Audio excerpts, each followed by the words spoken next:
नमस्कार आज्ञा मैंने जय सीताराम जय सीताराम जय सीताराम। ध्यान देथिबे आज आम मंत्र जंत्र तंत्र विषय जानिबा। देखंतु आज्ञा मैंने मंत्र होची बहुत पावरफुल। मंत्र होची बहुत पावरफुल कारण मंत्र जप करने द्वारा निजर जो नकारात्मक शक्ति दुष्ट शक्ति को आम निवारण करिपारिबा। जड़े मानव जदि मंत्र जप करे अनेक समस्यार समाधान करिपारिबो। गुणिया तांत्रिक माने मंत्र जंत्र तंत्र व्यवहार करती। समस्ते जानिथिबे मंत्र जंत्र तंत्र व्यवहार करती। लक्ष लक्ष मंत्र अच्छी आज्ञा माने लोकंकर अन्याय अत्याचार करिबा पई टंका लोभरे गुणिया तांत्रिक माने मंत्र जंत्र तंत्र व्यवहार करती, जहाद्वारा कि लोक मानक ऊपर अनेक कुप्रभाव पड़ी था। तेणुक ध्यान देथिबे मंत्रर कथा आज्ञा माने आमे प्रत्येक परिवार रे ठाकुर घर रहबा कथा, ठाकुरंक घर रहबा कथा। आम निजर जेमिति घर अच्छी ग्रह अच्छे आमको ठाकुर एते देइछंती, सब किछि ठाकुर देइछंती ना। तेणुक आम ठाकुरंक पई स्वतंत्र गोटे कुड़िया घरटे हेले भी रखा पड़ो। एवं प्रत्येक दिन आमर परिवार रे गृह रे घरे मंत्र जप करने कथा। जेकोसी ठाकुरंक मंत्र जप दीपटे जालिबे। दीपटे जाली आपण सदा सर्वदा मंत्र जप करिवे। मंत्र जप करने द्वारा परिवार समस्त प्राणी समस्तंकर मंगल होता है आज्ञा माने। एवं परिवार रे कौनसी नकारात्मक शक्ति दुष्ट शक्ति गुनी गारड़ी मंत्र जंत्र तंत्र किंबा कौनसी लोकंकर जो शत्रु लोकंकर कुप्रभाव पड़िबो नहीं। जदि भी पड़े आज्ञा माने आपणकर किछि क्षति हेबो नहीं।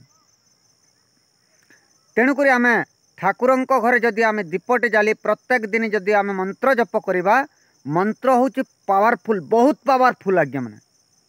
मंत्र द्वारा आम निजर शरीर अनेक रोग शोक व्याधि अनेक नकारात्मक शक्ति दुष्ट शक्ति कौन दुष्ट लोकर कुप्रभाव आजिकाली देखंतु अनेक साधारण कथारे अनेक लोक शत्रुता करुछंती। आम से सबको निवारण करि परिबा। मंत्र होचे बहुत पावरफुल आज्ञा माने। एवं तंत्र मंत्र जंत्र आज्ञा माने जंत्र जंत्र को आम जेतबेले व्यवहार करिबा कौनसी व्यक्ति जदि जंत्र व्यवहार करे जंत्रर शक्ति भी बहुत अच्छी आज्ञा माने। मंत्र जंत्र तंत्र तंत्र जदि आज्ञा माने तंत्र विद्या अधिकांश गुणी गाराड़ी जो माने ठकामी टंका लोभरे लोकंकर ऊपर अन्याय अत्याचार करी गुनी गाराड़ी करी लोकं को कांगाल कर दियंती, लोकं ऊपर अनेक जुलुम करती, लोकं को अनेक हरकत करती, अनेक कषण दियंती जंत्रणा दियंती। एमिति भंड तांत्रिक माने टंका लोभरे अनेक परिवार को हंतसंत करती। तेणुक आज्ञा माने आमे सदा सर्वदा ध्यान देवा कथा जे मंत्र जप कले कौनसी दुष्ट शक्ति आपणकर किछि क्षति करि पारिबो नहीं।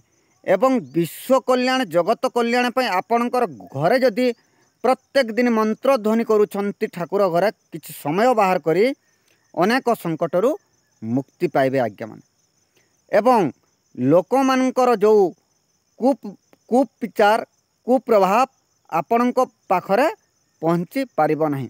घर सदा सर्वदा नकारात्मक शक्ति सदा सर्वदा दूरे रहबो।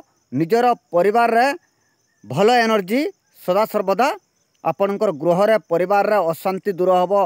कौनसी कलह सृष्टि हेबो नहीं। निजर परिवार रे सुख शांति रे जीवन यापन करि पारिबे। ठाकुर घरे प्रत्येक दिन दीप लगांतु धूप दीप दियंतु एवं अनेक नकारात्मक शक्ति दूर करि पारिबे। साधारण कथा साधारण तो मु आपण मानक पाखरे अनेक बार वीडियो माने पहुंचीची। आपण माने ध्यान देथिबे मंत्र जप कले निजर परिवार रे विश्व कल्याण जगत कल्याण समस्तंकर मनोकामना पूर्ण करती एवं मंगल काम सदा सर्वदा आगे पारे। जय सीताराम, जय सीताराम, जय सीताराम। वीडियोटी जदि भल लगुता लाइक शेयर कमेंट निश्चय करेंगे।